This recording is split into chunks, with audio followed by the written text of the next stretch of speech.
Capítulo 8. O infante de Belém. O nascimento de Jesus. As profecias declarando que o Messias nasceria da linhagem de Davi são tão precisas quanto as predições que fixam o lugar de seu nascimento em Belém, pequena cidade da Judéia. Quanto a isso, parece não ter havido diferença de opinião entre sacerdotes, escribas ou rabis, tanto antes quanto depois do grande evento. Belém, embora pequena e de pouca importância em negócios e comércio, era duplamente cara ao coração dos judeus, como o lugar de nascimento tanto de Davi quanto do Messias prometido. Maria e José viviam em Nazaré da Galileia, bem distante de Belém da Judéia. No tempo a que nos referimos, a maternidade da Virgem aproximava-se rapidamente. Naquela ocasião, saiu um decreto de Roma, ordenando uma taxação do povo em todos os reinos e províncias tributários ao império. A chamada era de âmbito geral e seu objetivo era que todo o mundo se alistasse. A cobrança a qual nos referimos aqui pode ser compreendida adequadamente como um alistamento ou registro, que garantiria um recenseamento dos súditos romanos, e que serviria de base para que fossem determinados os impostos a serem pagos pelos diferentes povos. Este recenseamento é o segundo de 3 alistamentos gerais registrados pelos historiadores, os quais foram efetuados a intervalos de, aproximadamente, 20 anos.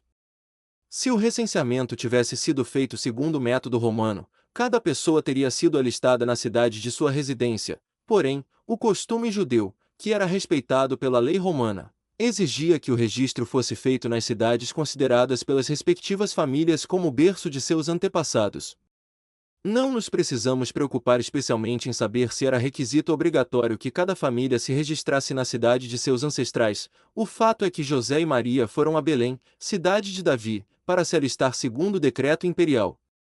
A pequena cidade estava apinhada na época, provavelmente em consequência da multidão que obedecia à mesma convocação. Como resultado, José e Maria não conseguiram encontrar acomodações adequadas, tendo que se contentar com as condições de um acampamento improvisado, como já o tinham feito inúmeros viajantes até então e como fizeram inúmeros outros, posteriormente, naquela região e alhures. Não podemos, razoavelmente, considerar esta circunstância como evidência de penúria extrema, sem dúvida, acarretou inconveniência, mas não nos indica, necessariamente, infortúnio ou sofrimento. E foi enquanto estava nessa situação, que Maria, a Virgem, deu à luz o seu primogênito, o Filho do Altíssimo, o unigênito do Pai Eterno, Jesus, o Cristo. Poucos detalhes são-nos fornecidos a respeito das circunstâncias. Não sabemos quanto tempo depois da chegada de Maria e seu esposo a Belém ocorreu o nascimento. O propósito do evangelista que faz o registro pode ter sido tocar nos assuntos de interesse puramente humano tão ligeiramente quanto permitisse a narração do fato, a fim de que a verdade central não fosse encoberta nem ofuscada por incidentes sem importância. Lemos na Santa Escritura apenas isto: estando eles ali, se cumpriram os dias em que ela havia de dar à luz, e deu à luz a seu filho primogênito, e envolveu-o em panos, e deitou-o numa manjedoura, porque não havia lugar para eles na estalagem. Em vívido contraste com a singeleza e brevidade da narração da Escritura e de sua escassez de detalhes incidentais, encontra-se a grande quantidade de pormenores supridos pela imaginação dos homens, muitos dos quais carecem de maneira absoluta do apoio de registros autorizados, sendo, em muitos aspectos, claramente inconsistentes e falsos. Em assunto de tal importância, cabe à prudência e à sabedoria segregar e manter nitidamente separadas as exposições autênticas do fato, dos comentários fantasiados dos historiadores, teólogos e autores de ficção, como também do lirismo emocional dos poetas e extravagâncias artísticas de pintores e escultores. Desde o seu início, Belém havia sido berço de pessoas que se ocupavam principalmente de atividades pastoris e agrícolas. E natural, pelo que se sabe a respeito da cidade e seus arredores, que, na ocasião do nascimento do Messias, ocorrido na primavera, os rebanhos estivessem no campo, tanto à noite como durante o dia, sob o olhar vigilante de seus humildes pastores. Alguns destes receberam a primeira proclamação do nascimento do Salvador.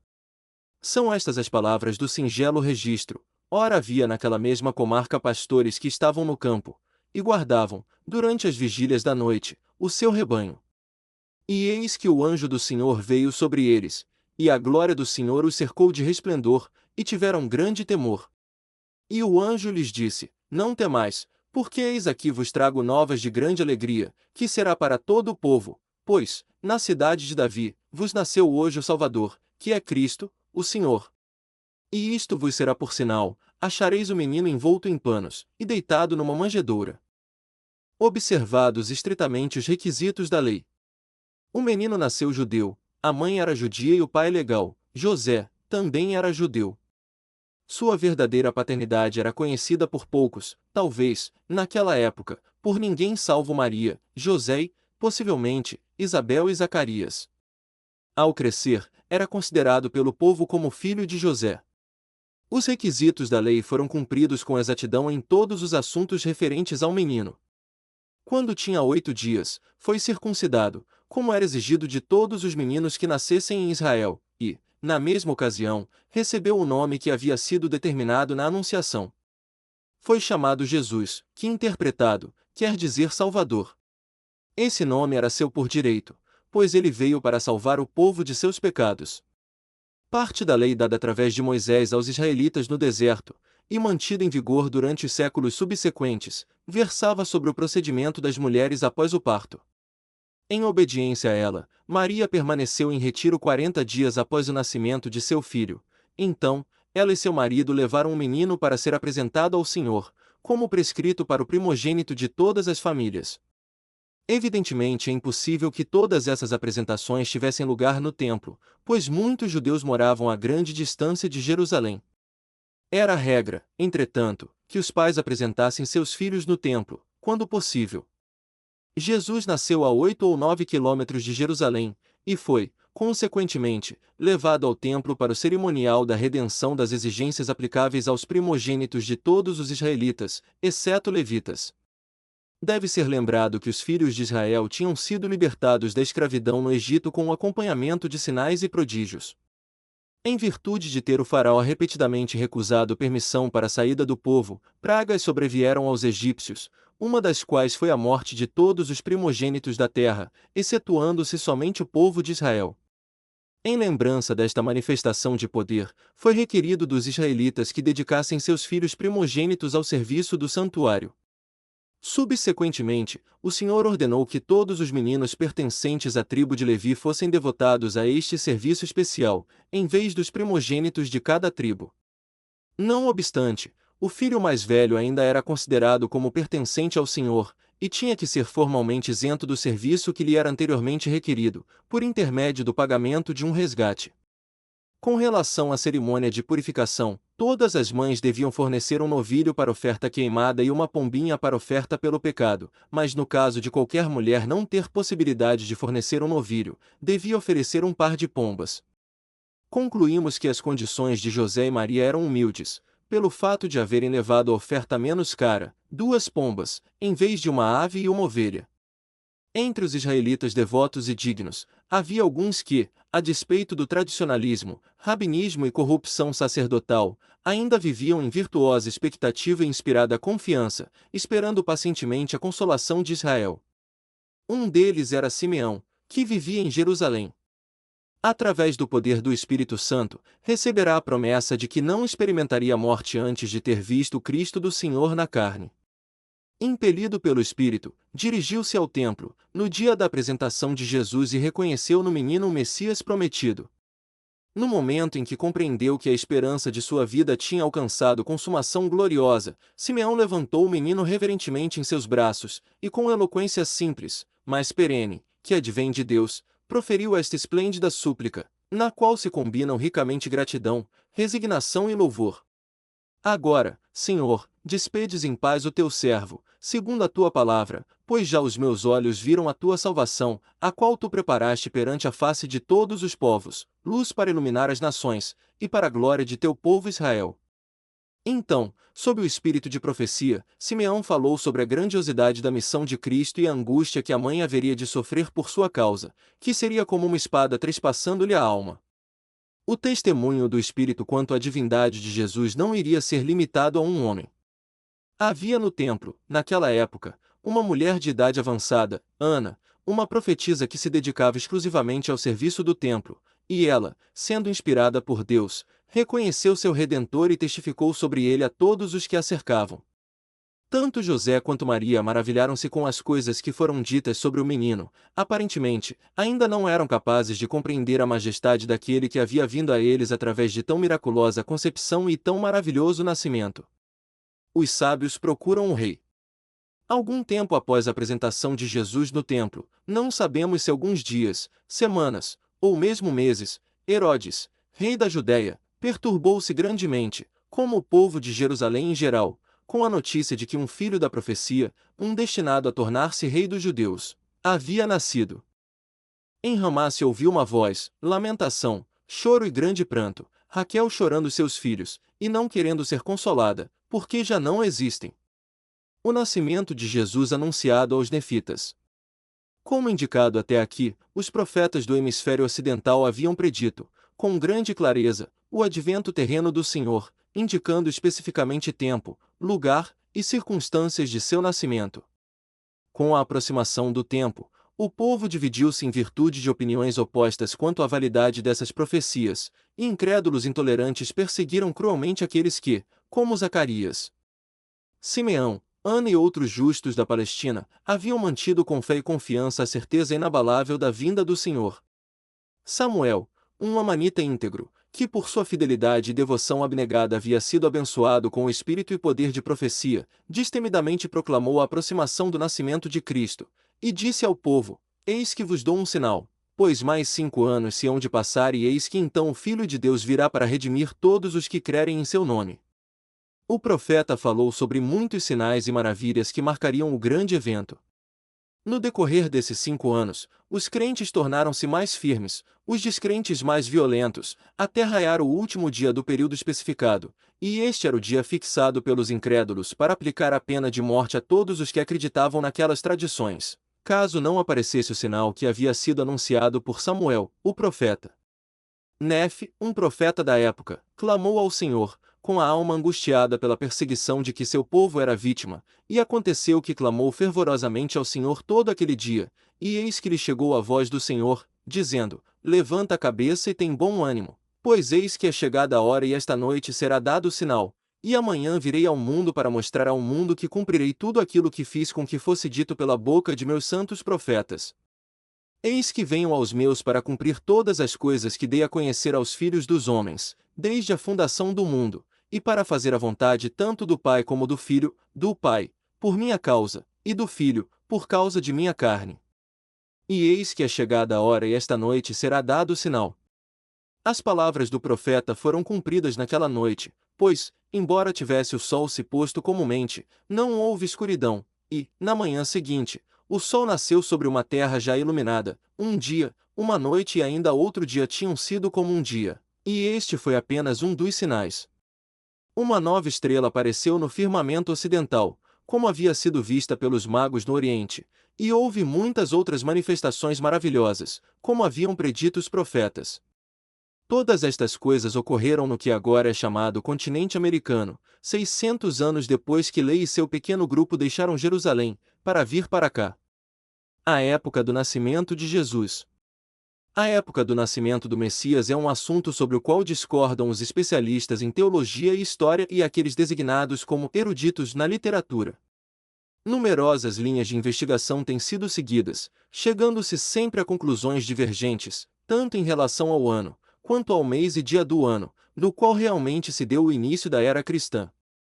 O estabelecimento da data em que Cristo nasceu, como evento central, marcando a época a partir da qual os dados cronológicos deveriam ser calculados, foi efetuado, primeiramente, cerca de 532 AD por Dionísio Exíguo, e, como base para cálculo de tempo, este método veio a ser conhecido como sistema dionisiano, e toma como dado fundamental 753 AUC, Anno Urbis Condite, isto é, 753 anos após a fundação de Roma, como o ano do nascimento de Nosso Senhor.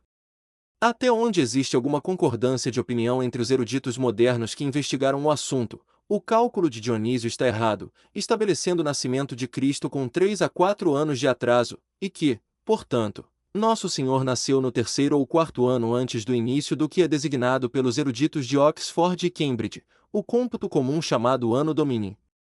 Sem pretender analisar o conjunto de dados de cálculos relativo a este assunto, aceitamos a base dionisíaca como correta, no que diz respeito ao ano, o que equivale a dizer que cremos ter Cristo nascido no ano conhecido por nós como um antes de Cristo, e, como será mostrado, num dos primeiros meses daquele ano. Para apoiar esta crença, citamos o inspirado registro conhecido como Revelação sobre o Governo da Igreja, dada através do profeta Joseph, em abril de 1830, que começa com as seguintes palavras: o surgimento da Igreja de Cristo nestes últimos dias, sendo 1830 anos depois da vinda de nosso Senhor e Salvador Jesus Cristo na carne. Outra evidência de que a cronologia comumente aceita por nós é correta, é fornecida pelo registro do Livro de Mórmon. Nele, lemos que no começo do primeiro ano do reinado de Zedequias, rei de Judá, o Senhor falou a lei em Jerusalém, ordenando-lhe que tomasse sua família e partisse para o deserto. Nas primeiras etapas de sua jornada em direção ao mar, Lei profetizou, conforme o que lhe havia mostrado o Senhor, sobre a iminente destruição de Jerusalém e o cativeiro dos judeus. Ademais, predisse o eventual retorno do povo de Judá de seu exílio na Babilônia e o nascimento do Messias, evento esse que ele declarou, de maneira definitiva, que ocorreria 600 anos depois que ele e seus pais tivessem deixado Jerusalém. Essa especificação de tempo foi repetida em profecia posterior, e os sinais do cumprimento propriamente dito estão registrados como tendo acontecido depois de 600 anos desde que Lei saíra de Jerusalém. Estas escrituras fixam o início do reinado de Zedequias, 600 anos antes do nascimento de Cristo. De acordo com o cálculo comumente aceito, Zedequias tornou-se rei no ano 597 a.C. Isso mostra uma discrepância de cerca de 3 anos, entre a data comumente aceita da inauguração do reinado de Zedequias e aquela dada no Livro de Mórmon, e, como já visto, há uma diferença de 3 a 4 anos entre o cálculo dionisíaco e o acordo mais aproximado dos eruditos a respeito do início da era atual. A cronologia do Livro de Mórmon, portanto, apoia, de modo geral, a correção do sistema comum ou dionisíaco. Quanto à estação do ano em que Cristo nasceu, há entre os eruditos tão grande diversidade de opiniões, quanto em relação ao ano em si. Muitos estudiosos da Bíblia afirmam que o dia 25 de dezembro, celebrado pela cristandade como Natal, não pode ser a data correta. Acreditamos que o nascimento de Jesus Cristo se deu no dia 6 de abril, como indicado em uma revelação moderna já citada, na qual aquele dia foi estabelecido, sem argumentação, como sendo a data que marcava os 1830 anos depois da vinda do Senhor na carne. Esta aceitação é, admitidamente, baseada em fé na revelação moderna, e não é, de forma alguma, resultado de pesquisa ou análise cronológica. Cremos que Jesus Cristo nasceu em Belém da Judéia a 6 de abril do ano 1 a.C.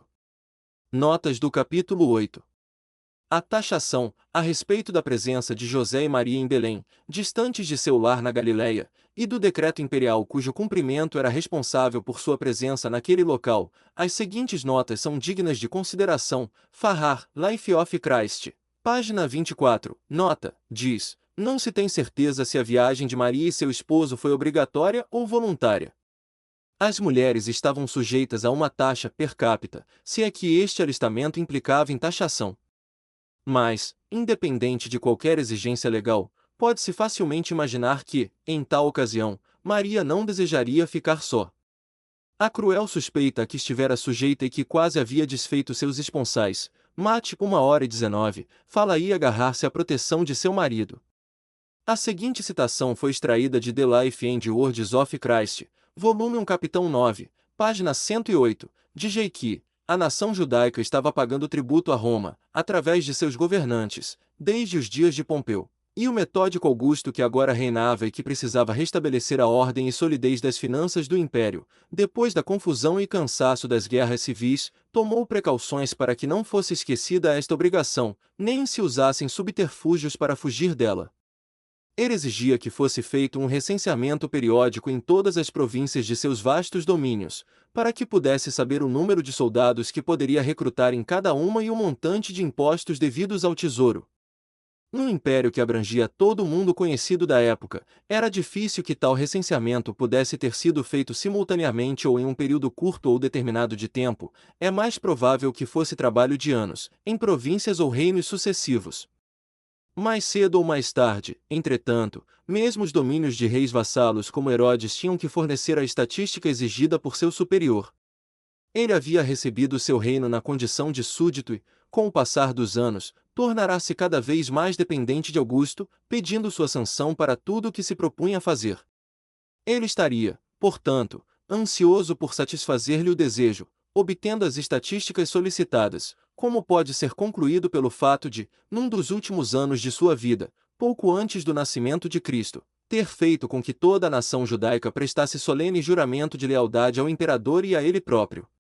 É bem provável que a maneira de conseguir as estatísticas tivesse sido deixada a cargo de Herodes, não só para mostrar respeito por ele diante de seu povo, mas também por causa da conhecida oposição dos judeus a qualquer coisa semelhante a uma contagem geral, ainda que essa não levasse ao pagamento de um imposto, como era o caso. No tempo a que se refere a narrativa, parece ter sido feito um simples registro, segundo o antigo plano hebreu de alistamento por famílias em seus distritos de origem, naturalmente para uso futuro, e assim procederam ao mesmo tranquilamente.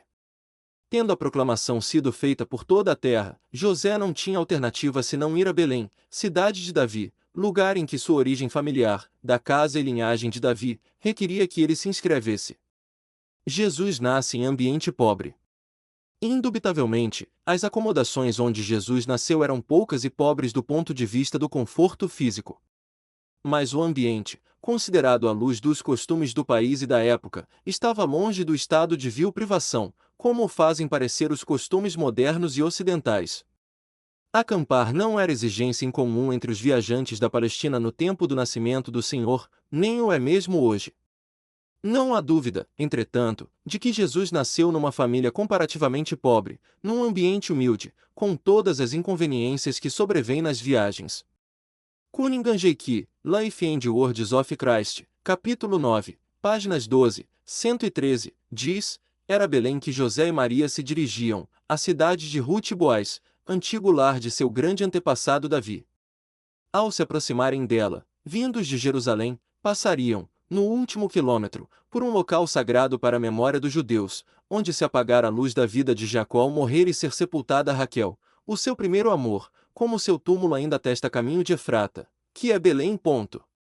As viagens pelo Oriente sempre foram bem diversas das ideias ocidentais. Como em todos os países pouco povoados, a hospitalidade particular, em tempos antigos supria a falta de hospedarias, e este costume amigável continuou por muitos anos como peculiaridade do Oriente. Nas grandes estradas que atravessavam as regiões áridas e desabitadas, a necessidade de abrigo levava, bem cedo, à construção de edifícios rústicos e simples, de tamanhos variados, conhecidos como caravançará, que ofereciam ao viandante a proteção de paredes e teto, água, e pouco mais que isso. As estruturas menores consistiam, às vezes, de apenas uma sala vazia, em cujo chão o viajante estendia seu tapete para dormir. As maiores, sempre construídas em cavidades quadradas, incluíam um átrio para os animais e tinham água para os mesmos e seus donos. Desde a antiguidade imemorável, tem sido uma das demonstrações preferidas de benevolência levantar tais abrigos, como vemos numa época tão distante quanto a de Davi, quando Shion construiu um grande caravançará perto de Belém, na estrada das caravanas para o Egito. Canon Farrar, Life of Christ, capítulo 1, aceita a crença tradicional de que o abrigo no qual nasceu Jesus era uma das numerosas grutas de pedra calcária muito comuns na região e que ainda são usadas pelos viajantes como lugares de descanso. Diz: na Palestina, não é raro que o caravançará, ou pelo menos a parte em que são alojados os animais, seja uma daquelas inumeráveis grutas, que existem nas rochas de pedra calcária de seus montes centrais. Parece ter sido assim no caso da pequena cidade de Belém Efrata, na terra de Judá. Justino Mártir, o apologista, que, desde seu nascimento em Shechem, conhecia bem a Palestina e que viveu menos que um século depois do tempo de Nosso Senhor, localiza a cena da natividade numa gruta. Esta é, na verdade, a tradição antiga e constante, tanto das igrejas ocidentais como orientais e uma das poucas que, embora não registrada na história do Evangelho, podemos considerar provável. Herodes, o Grande. A história de Herodes I, também conhecido por Herodes, o Grande, deve ser procurada em obras especializadas, onde o assunto é tratado detalhadamente. Alguns dos fatos principais devem ser considerados em nosso presente estudo e, para a ajuda dos estudantes, damos aqui alguns extratos de obras consideradas fidedignas. Condensado de parte de um artigo do Standard Bible Dictionary, editado por Jacobus, Nour Cisenos, publicado por Funk and Wagnaus Co., em 1909, Herodes, filho de Antipater, cedo recebeu cargos do seu pai, que havia sido nomeado procurador da Judéia. O primeiro desses foi o de governador da Galiléia. Era um jovem de cerca de 25 anos, atlético e enérgico. Imediatamente empreendeu a erradicação dos bandos de ladrões que infestavam seu distrito e logo conseguiu executar o chefe dos ladrões, Ezequias, e diversos de seus seguidores. Foi, por isso, convocado a Jerusalém pelo Sinédrio, julgado e condenado, mas em conivência com Hircano II, sumo sacerdote e etnarca, escapou durante a noite. Viajou para Roma, onde foi nomeado rei da Judéia por Antônio e Otávio.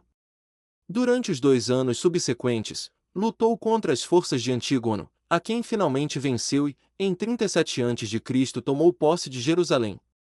Como rei, Herodes enfrentou sérias dificuldades. Os judeus opunham-se a ele por causa de seu nascimento e reputação. A família Asmoneia considerava-o um usurpador, não obstante o fato de haver se casado com Mariamne. Os fariseus chocavam-se com suas simpatias helenísticas, assim como com seus métodos severos de governo. Por outro lado, os romanos responsabilizaram-no pela ordem em seu reino e pela proteção das fronteiras ocidentais da República.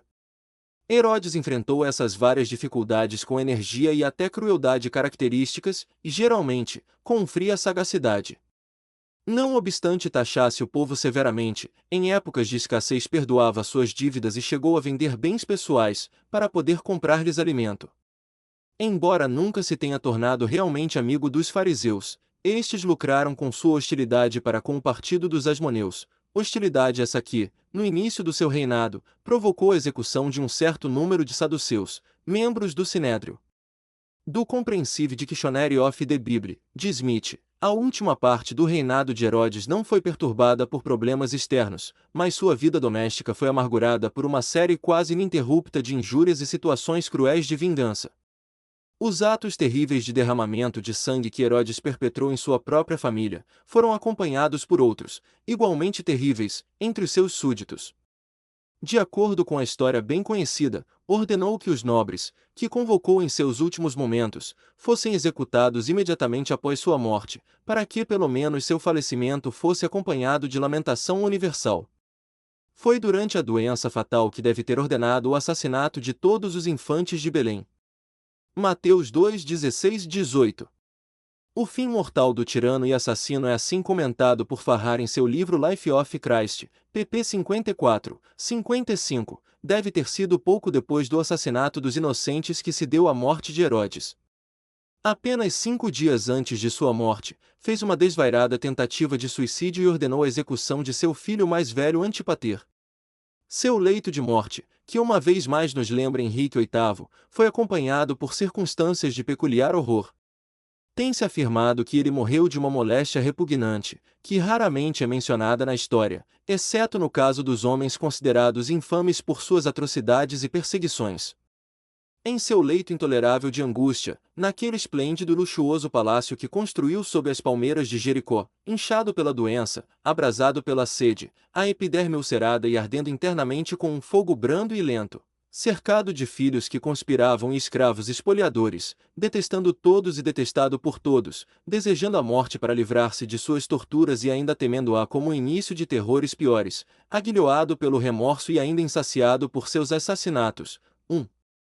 Horror para todos os que o rodeavam e ainda, em sua consciência culpada, terror pior por si mesmo, devorado pela corrupção prematura de um túmulo antecipado, comido por vermes como se visivelmente atingido pelo dedo da ira divina após 70 anos de vilania bem-sucedida, um miserável velho, a quem os homens haviam chamado grande, jazia em selvagem loucura, aguardando sua hora derradeira.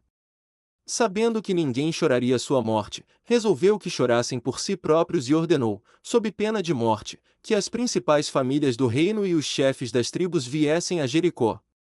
Eles vieram, e, então, fechando-os no hipódromo, secretamente deu ordem à sua irmã para que, no momento de sua morte, todos fossem massacrados. E, assim, como que afogando-se em sangue, planejando massacres em seu próprio delírio, a alma de Herodes partiu para a noite. Para a menção do templo de Herodes, ver a nota 5, no final do capítulo 6. Dádivas dos sábios ao menino Jesus. O relato da Escritura sobre a visita dos sábios a Jesus e sua mãe declara que eles se ajoelharam e o adoraram e ainda que, abrindo seus tesouros, apresentaram-lhe suas dádivas, ouro, incenso e mirra.